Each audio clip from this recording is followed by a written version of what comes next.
जय श्री राधे कृष्ण। दोस्तों प्रत्येक मनुष्य को अपने कर्मों का फल अवश्य भोगना पड़ता है और अपने जीवन में जो जैसे कर्म करता है उसे मृत्यु के बाद उन्हीं कर्मों के अनुसार जन्म मिलता है।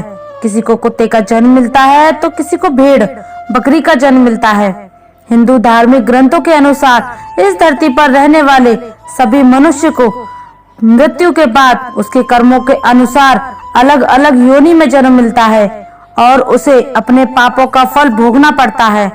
कुछ धार्मिक ग्रंथों में भी कहा गया है कि जो मनुष्य अपने जीवन में बहुत अधिक पाप करते हैं उन्हें एक ऐसी योनि में जन्म मिलता है जिसमें वे अपना दर्द किसी दूसरे को नहीं बता सकते और ना ही किसी के साथ अपना दुख बांट सकते हैं। आज के इस वीडियो में हम आपको बताएंगे कि वह कौन से कार्य हैं जो मनुष्य को अपने जीवन में नहीं करने चाहिए, नहीं तो उसे कुत्ते का जन्म मिलता है और पूरा जीवन इधर उधर भटकना पड़ता है। और भगवान श्री कृष्ण ने इसके बारे में क्या बताया है कि मनुष्य के वह कौन से पाप हैं जिनके कारण प्रत्येक मनुष्य को अगले जन्म में कुत्ते का जन्म मिलता है, जानेंगे इस कथा के माध्यम से। इसलिए दोस्तों, चैनल को सब्सक्राइब नहीं किया है तो चैनल को सब्सक्राइब करके वीडियो को लाइक कर दें। दोस्तों, एक समय की बात है जब देवी राधा भगवान श्री कृष्ण से मिलने के लिए जाती हैं और भगवान श्री कृष्ण से कहती हैं, प्रभु, आज जब मैं आपसे मिलने के लिए आ रही थी तो मैंने देखा कि एक कुत्ता भोजन की तलाश में इधर उधर भटक रहा था और वहीं पर एक मनुष्य भोजन कर रहा था। तभी वह कुत्ता उसके पास जाकर बैठ गया और कुत्ता सोच में पड़ गया कि अभी यह मुझे भी रोटी खिलाएगा, किंतु उस मनुष्य ने अकेले ही भोजन कर लिया और उस कुत्ते को रोटी के एक टुकड़ा भी नहीं दिया। फिर कुत्ता भूखे पेट ही वहां से चला गया। और प्रभु, इसे देखकर मेरे मन में दो प्रश्न उठ रहे हैं और मैं चाहती हूँ कि आप मेरे दोनों प्रश्नों के उत्तर देकर मुझे संतुष्ट करें।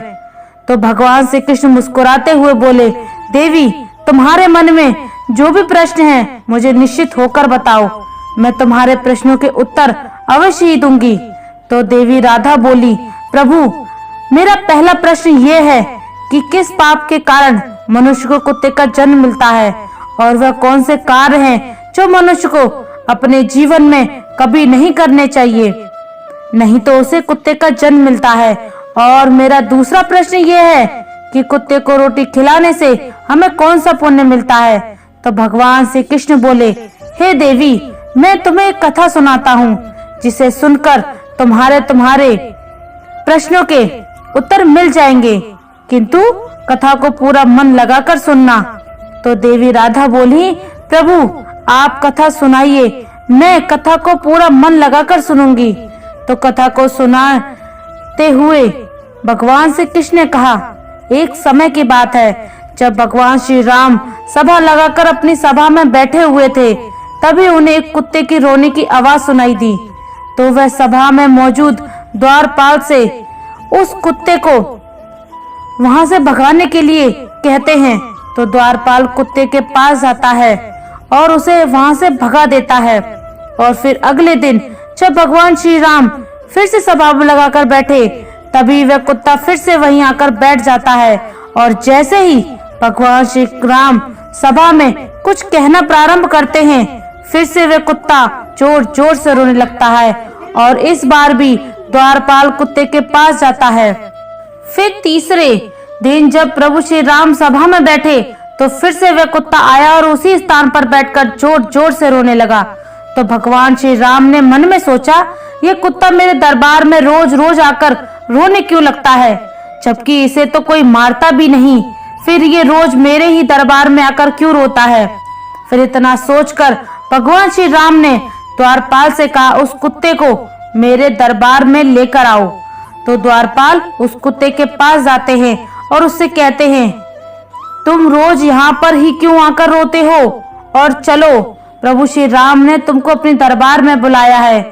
तो कुत्ता बोला, हे मुनिवर, मैं एक कुत्ता हूँ और कुत्ते को मंदिर, राजभवन तथा रसोई घर और गौशाला जैसे पवित्र स्थानों पर जाना मना है, मुझे अपवित्र माना जाता है, इसलिए मैं प्रभु श्री राम के दरबार में नहीं जा सकता।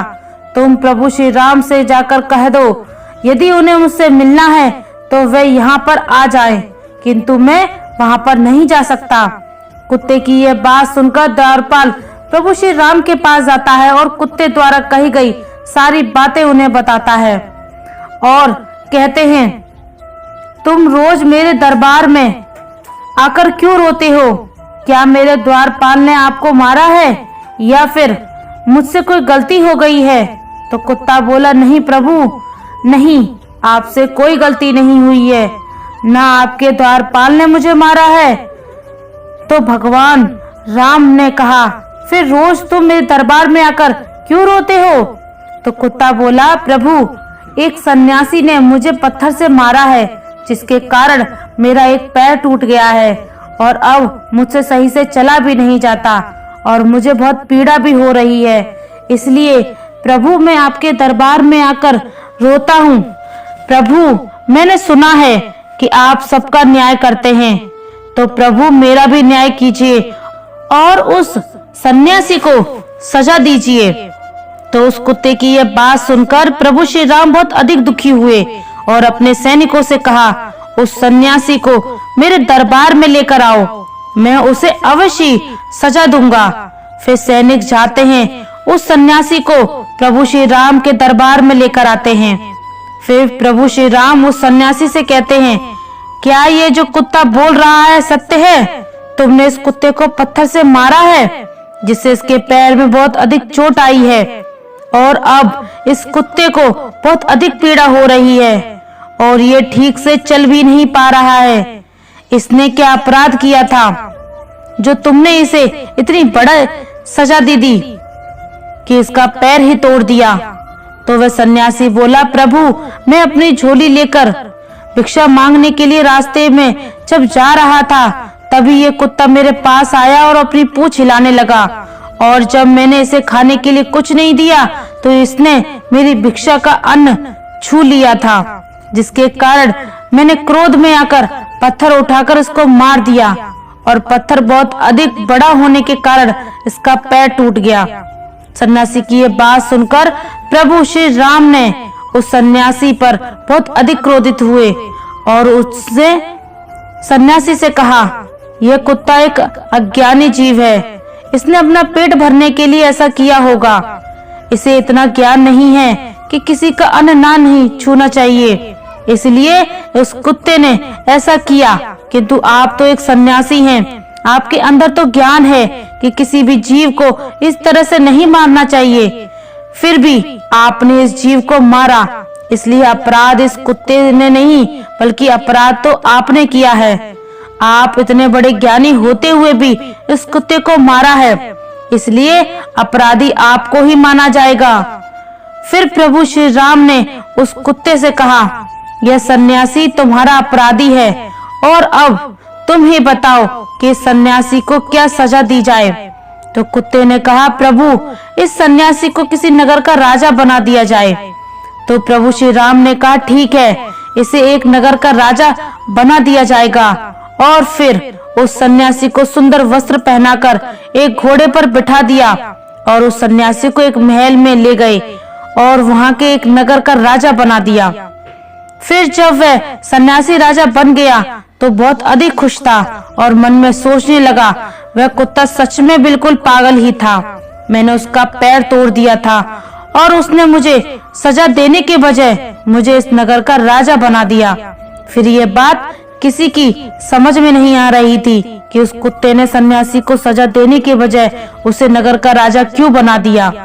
कुछ लोग इसी प्रश्न का उत्तर जानने के लिए प्रभु श्री राम के पास गए। प्रभु श्री राम ने पूछने लगे, प्रभु, इस कुत्ते ने इस सन्यासी को सजा देने के बजाय महल का राजा क्यों बना दिया, जबकि उस सन्यासी ने तो कुत्ते का पैर तोड़ दिया था। तो उस कुत्ते को तो उस सन्यासी को सजा देनी थी।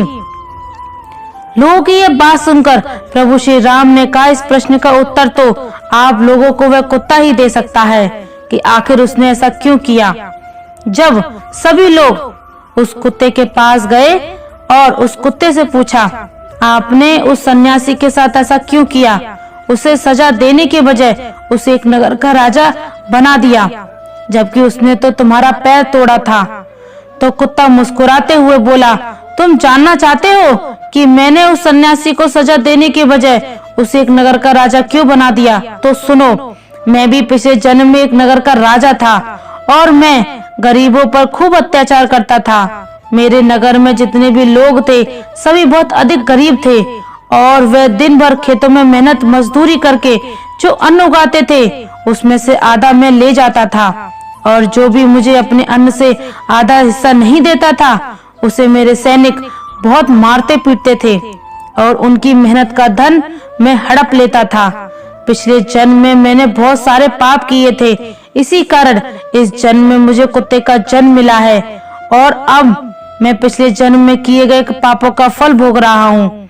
और मैंने उस सन्यासी को इसलिए सजा नहीं दी और इसलिए राजा बनाया ताकि उसे भी अगले जन्म में कुत्ते का ही जन्म मिले, और जब उसे पता चलेगा कि कुत्ते का जीवन कैसा होता है और अपना पेट पालने के लिए क्या क्या करना पड़ता है और एक एक अन्न के लिए कितना तरसना पड़ता है और कितने लोगों से मार खानी पड़ती है, फिर इस तरह इस कुत्ते की यह बात सुनकर सभी के समझ में आ गया था कि उस कुत्ते ने उस सन्यासी को राजा क्यों बनाया।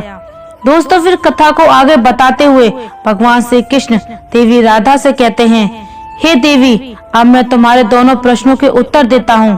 तुम्हारा पहला प्रश्न था कि वे कौन से कार्य हैं जो एक मनुष्य को अपने जीवन में नहीं करने चाहिए, नहीं तो उसे कुत्ते का जन्म मिलता है। अपने जीवन में बहुत अधिक पाप करते हैं उन्हें कुत्ते का जन्म मिलता है। और तुम्हारा दूसरा प्रश्न था कि कुत्ते को रोटी खिलाने में हमें कौन सा पुण्य मिलता है। तो समझ लो, जो मनुष्य कुत्ते को भोजन कराता है उसे अपने जीवन में किए गए पापों से मुक्ति मिलती है तथा उसके जीवन में अनजाने में किए गए पाप नष्ट हो जाते हैं। इसलिए प्रत्येक मनुष्य को कुत्ते तथा भिखारी को रोटी खिलानी चाहिए।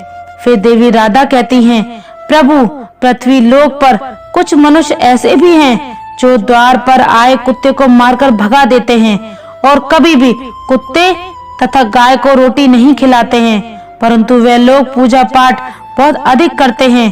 तो क्या प्रभु ऐसे लोगों की पूजा स्वीकार करेंगे? तो भगवान श्री कृष्ण मुस्कुराते हुए बोले, ये वही लोग हैं जो गंगा जी में पाप धुलने के लिए जाते हैं और वहां से आते ही फिर से पाप करना शुरू कर देते हैं। तो देवी राधा कहती हैं, प्रभु, क्या गंगा जी में स्नान करने से पाप नहीं धुलते?